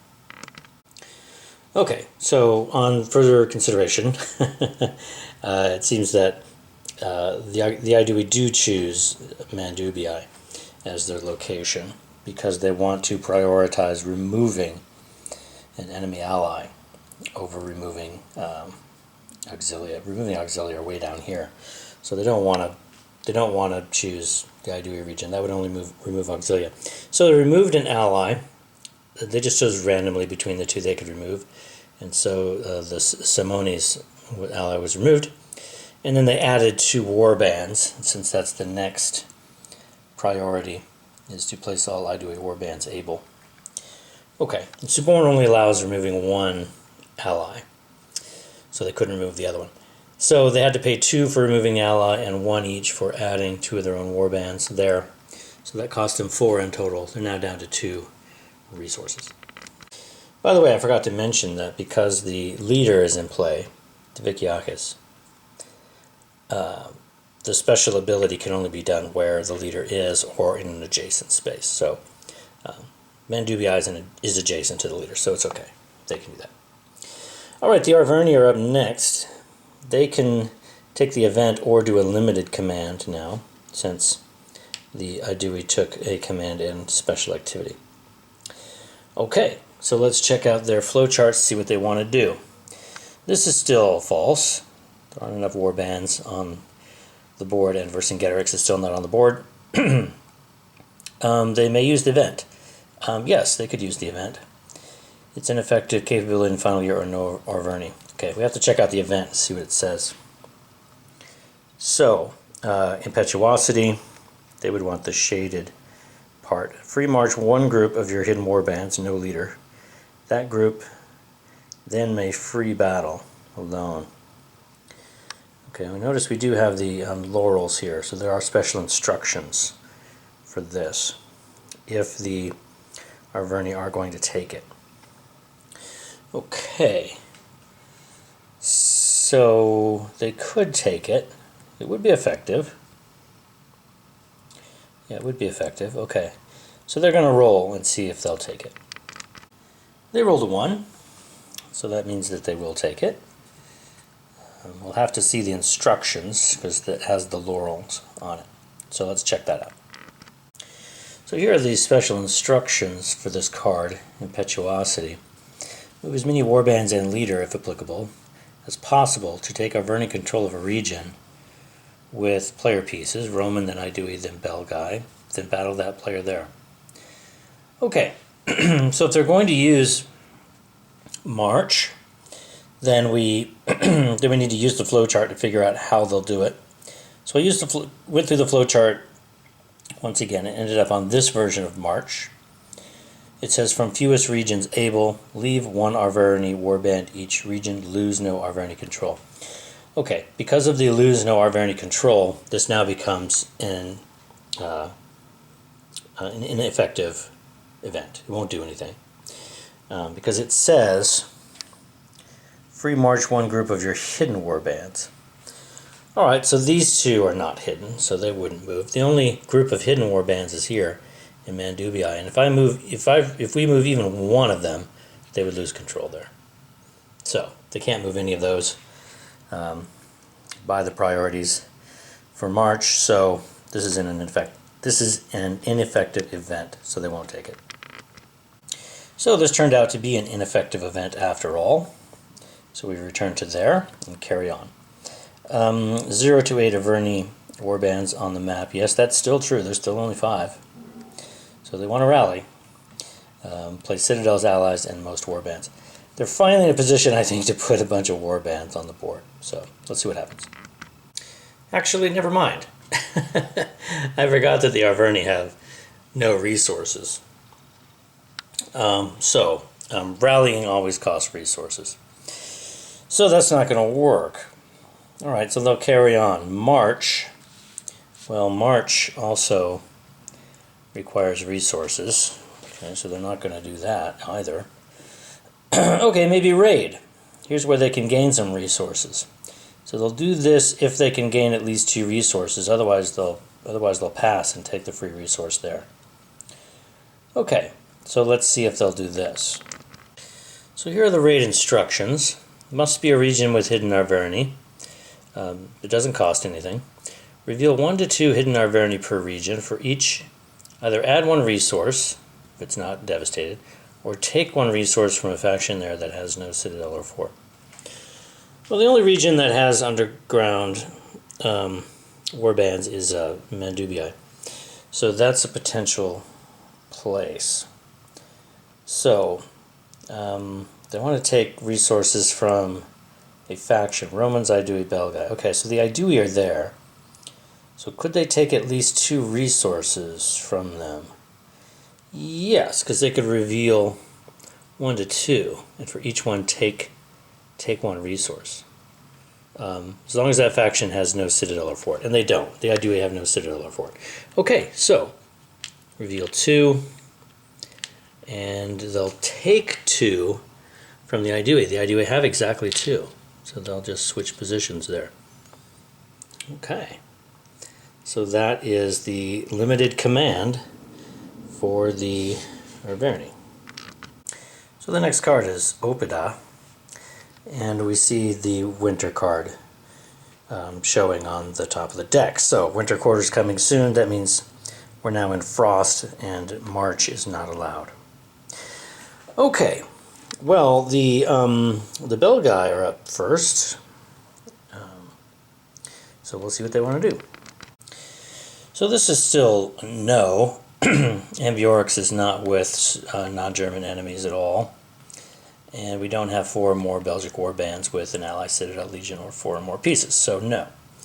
Belgae first on upcoming, but not on the current card. No. The upcoming card is winter, so no. Belgae by sequence of play may use the event, yes. Event ineffective or capability in final year, no Belgae. Well, we have to look and see if it's effective. It says hill forts. Place any available Gallic allied tribes desired at any subdued cities not under Roman control. Then replace any Gallic allies at any cities desired with available citadels of the same faction. Well, that's pretty powerful stuff. I mean, there are 3 cities. Carnutes, Bituriges, and Sequani. that are not under Roman control, and they're subdued. So it seems to me that this card allows the Belgae to put 3 allies, one in each of those, and then make one of them into their own citadel. That's a pretty powerful card, and the the Belgae would certainly like to do that. Okay, so yeah, that's certainly effective, very effective, and so that's what they're going to want to do. Okay. Well, that was huge for the Belgae. I mean, not only did they get 3 more allies, but they also took control of 5 more population, and even got a citadel on the map. By the way, I just chose randomly from those 3. I just rolled a die, and Baturges came up for the citadel. Okay, and that shot the Belgae all the way up to 17 victory points now. All right, great event for them. So the Romans are next. So the Romans now can do a full command and special activity. So we'll follow their flow chart. This is still no. Caesar or legion with enemies, no. Neither Caesar nor his legions are with any enemies. Or where battle or rampage now would force a loss on the legion or Caesar, no. Enemy at 0 plus victory. Yeah, that's actually true right now because the Belgae suddenly jumped up. They're at 20 victory points now. So they're definitely killing it on victory conditions. However, Caesar is not with legions or with 4 or more auxiliaries. So, well, and 4 or more. So that's a no. Romans may use the event. No, it's already been used. 9 or more auxilia available. No, there's only 1 available. So that's no. So they'd like to march. But they cannot march because of frost. So, skip all of that to if none. They would like to recruit. If it would add 2 or more allies or 6 or more pieces total. Well, no, it wouldn't do that. The allies, there's no place where they have control, where there are any subdued tribes. So there's no place to put any allies. And the only other pieces they could possibly put here would be that 1 auxilia, which is not going to amount to 6 or more pieces. So they can't do that either. So they'd like to seize. Okay, well, looking at seize here, it says it has to be a region with Roman pieces, and they will disperse subdued tribes at Roman control. Well, all the places that have Roman control, again, don't have any subdued tribes. So they wouldn't actually disperse any tribes if they did this. So that wouldn't do anything. So maybe for all other resources able, they might do that. We'll have to consider it. Okay, so even though the Romans are not going to place any dispersed markers, they can still use seize, because as long as there's Roman pieces, they can still do this. As long as it's not devastated, they can gain resources per subdued tribe and Roman ally. And +6 per dispersed marker placed. They didn't place any, so that doesn't do anything. But they can still get 2 resources per subdued tribe and Roman ally. And now the Gauls and the Germans can harass them if they have at least 3 hidden war bands. So any faction that has 3 hidden war bands can cause some losses for harassment. And the bot here says only where no harassment loss. So the Romans won't use seize anywhere where they could potentially take losses by harassment. In any event, the only place where they could the only places where they could do this is Provincia. They have 2 allies there. And Atrebates. They have 2 allies there. So because the Belgae don't have 3 underground war parties, there's no harassment that could befall the Romans here. So they're going to take 2 resources for the 2 allies there, and they're going to take 4 resources total for the 2 allies here, and 4 resources total for the 2 allies there. So that gives them 8 resources total, they're up to 12 resources. And they take no harassment for doing that. Alright, now they'd like to find a special activity. So following the line there, they're at build. So they'd like to place forts first. Okay, so looking at build, they can do this at a Roman ally or supply line with Romans, and within 1 of Caesar or a successor. Okay, so it has to be near Caesar, here at Provincia. So, I mean, there's already a fort there. So we have to see if we can place a fort in one of these areas. Well, this is not in supply lines and there's no allies. But this, Aedui, is in supply. There's no control there. And we can draw a line through Roman territory back to Cisalpina, right through it. So this is in supply. They could put a fort there if they wanted. And I think they do want to. I mean, they'd like to put it in non-Aedui, at non-Aedui warbands first, but this is the only place they can put a fort, so they're going to do it. Put a fort right in the Aedui region, which gives them control of the region, and they have to pay 2 for that. So the Romans now take control of the Aedui territory. Okay, they can't place any more forts. They'd like to subdue all allies able. Now that they have control of that space, they could subdue an ally, but they can't do that with a citadel. So there's nothing they can do there. This is not in supply, so they can't do anything there.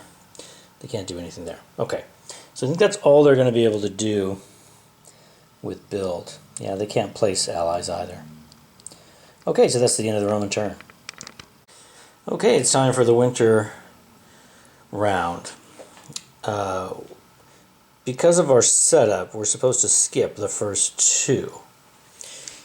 We're doing the Pax Gallica scenario, and so during the first winter round, skip the victory phase and the German phase.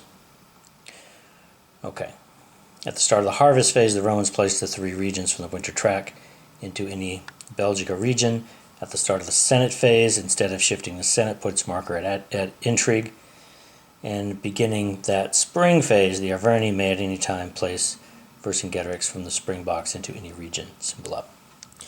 Alright, so we have those special instructions to take care of.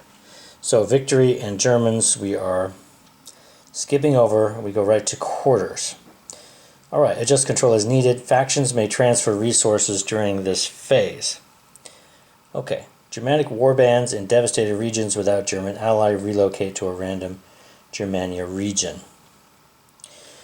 Well, they're not in any, there's no devastation on the map, so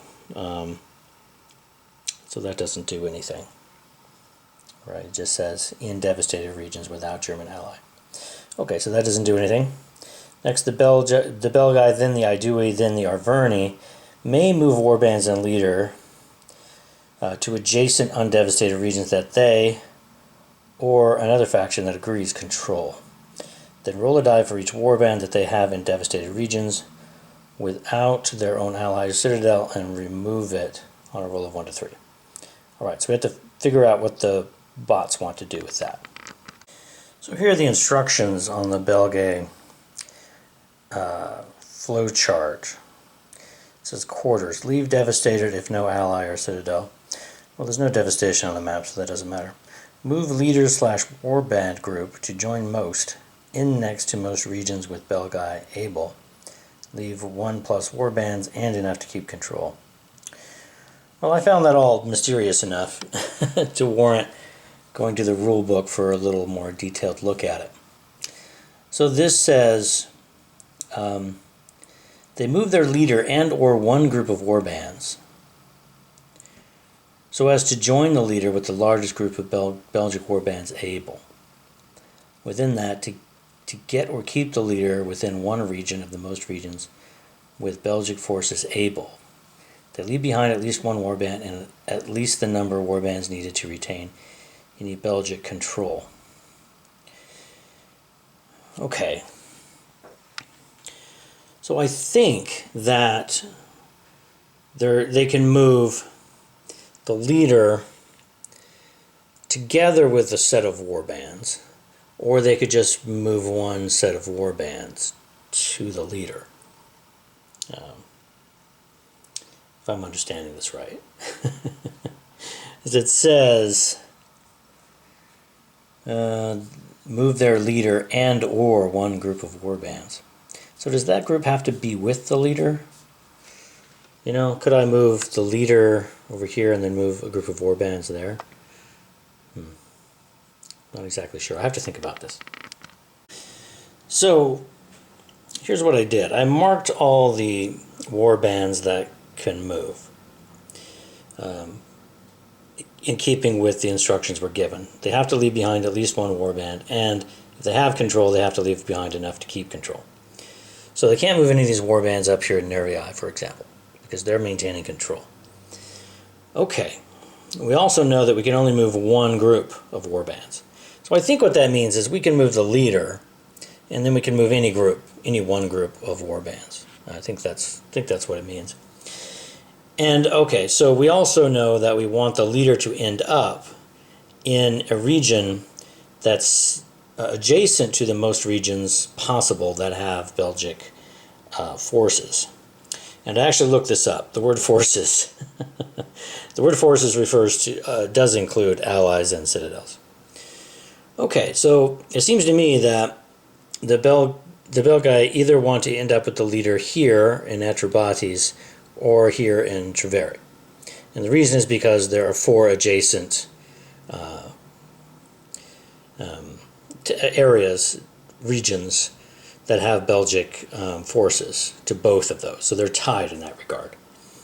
So either the leader and these 4 warbands here in Treveri should move over here at Atrebates, which seems to make the most sense because then they would take control. That seems like the logical thing to do. Or the 2 warbands here in Atrebates could move over here to Treveri. The outcome would be the same as far as the bot can tell, because you'd end up with 7 warbands and the leader in a region that is connected to 4 other regions with Belgic forces. So anyway, as far as I can tell, the bot itself makes no distinction, and so it's just going to choose randomly between those 2 options, even though it seems like the obvious move would be to take Roman control. Okay, anyway, I rolled a die on that to see which would be selected, and they rolled a 4. And I'd already decided that this would be 1, 2, 3, and this would be 4, 5, and 6. So 2 of these are going to move over here. Again, doesn't seem like the best move, but I can't see anything in the rules that would prioritize the Belgae moving into Atrebates here. I tried, because it seemed like that would be the obvious thing to do. But anyway, if you see anything in the rules that would indicate that, the rules for the bots, that is, that would indicate the opposite, please let me know in the comments, and I'll definitely reverse this decision. But okay, they're going to move all of those warbands over there to Treveri. Okay, here are the instructions for the Aedui for quarters. It says they will move only to depart devastated where there's no Aedui ally or citadel. Okay, again, there's no devastated on the map, so the Aedui will just stay where they are. All right, and it looks like the Arverni are going to do pretty much as the Belgae did. Leave devastated if no ally or citadel. Doesn't matter now because there's no devastated. Move leader / warband group to join most in next to most regions where they're very able. Leave +1 or for control. Okay, this doesn't mention the leader, but it does seem to still want to join up warbands. No, it is essentially the same. It's basically word for word the same. Okay, so it turns out there's only one. The leader's not on the board yet because Vercingetorix is still sitting over here. It's not going to come out until the end of this winter. There's only one warband that could actually move and keep according to the priorities. These all have to stay to keep control, and one has to stay behind. So there's only one that could move. And so it could move, I suppose, to Bituriges here, this region, and then it would be within these 2. But the thing is, there's no leader, so the requirements here say we want to keep the leader within one region of the most regions with Arverni forces able. So without the leader, there's no reason to actually move any of this according to these priorities. So I think nothing happens. I think the Arverni just stay there. Okay, the next part of quarters is the Romans, and this is quite complicated.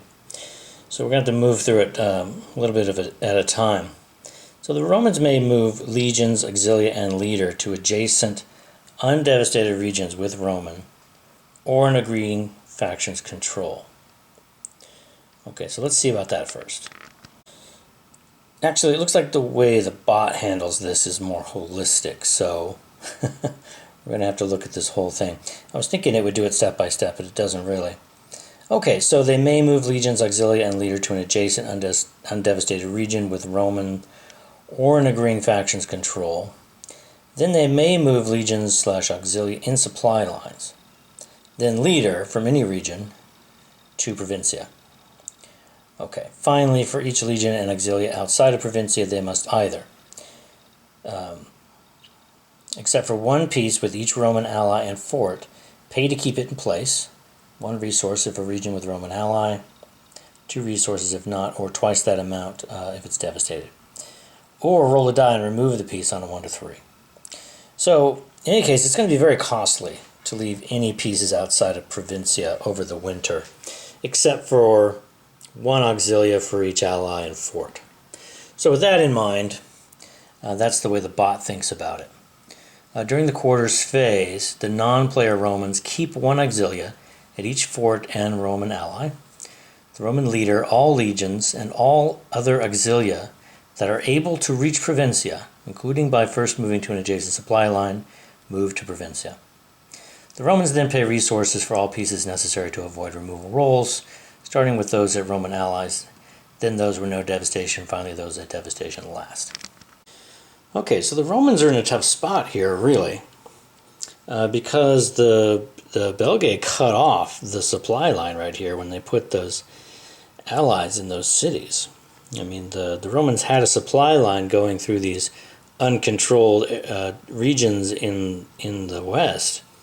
But that's no longer true because of the Belgic control that's now in those 2 spaces. So all these pieces up in the north, in Britannia and in Belgica, are all cut off from supply, and they can't get there either. I mean, the Romans are allowed to move to an adjacent region, and then, if they're in supply, they can move to Provincia, but they can't even do that. Any adjacent region they move into will also still not be in the supply line. So it looks like the Romans are going to have to pay a lot of money to keep all these pieces up there, or they're going to lose a lot of them.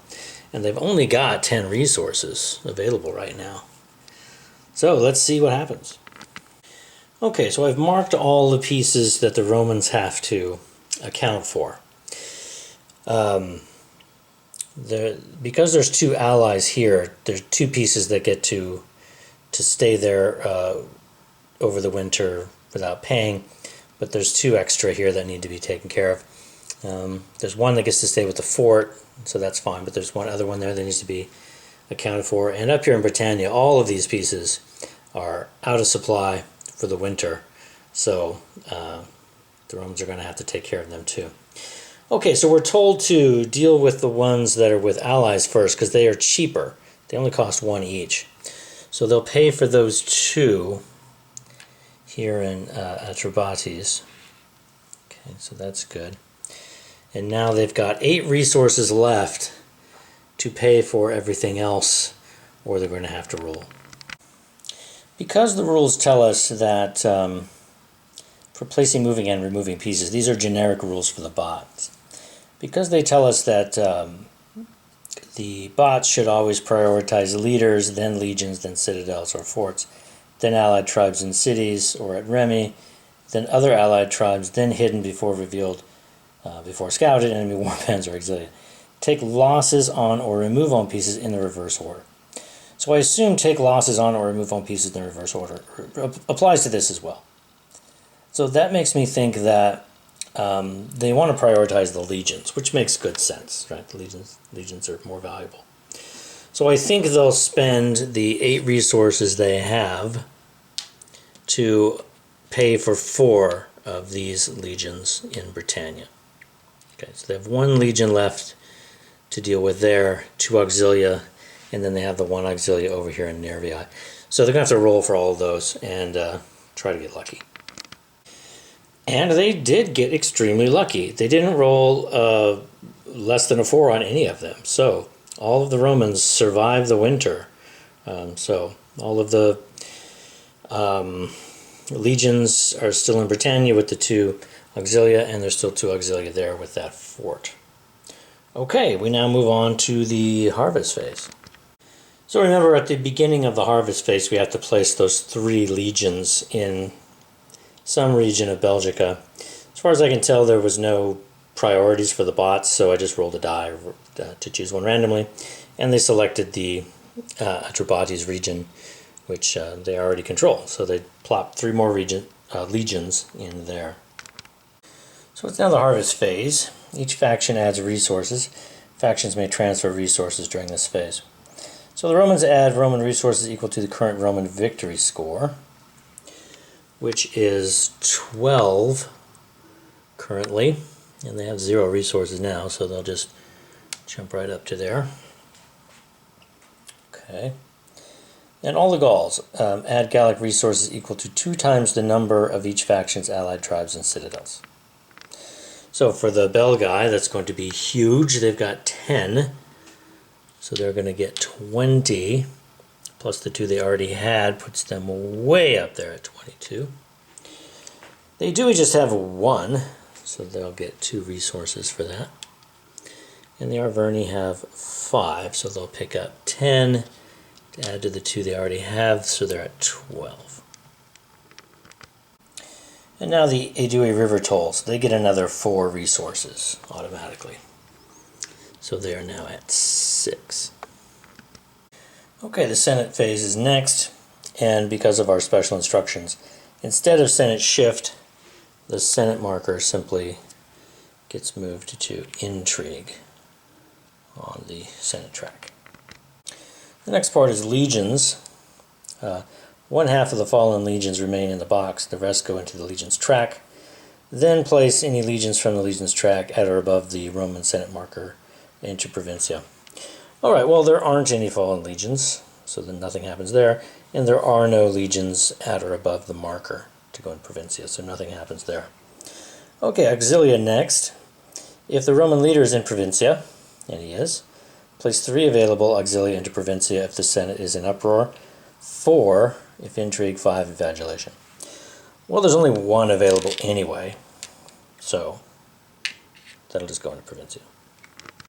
Okay, springtime is here now, and so at the beginning of the spring phase, Vercingetorix comes available for the Arverni. But we're told in the generic bot instructions, place leaders as soon as able, where the most owned pieces. So they're going to place Vercingetorix where they have the most pieces. Well, the problem is they have 5 pieces in both Mandubia and in Averni. So which one will it be? They're going to have to choose randomly.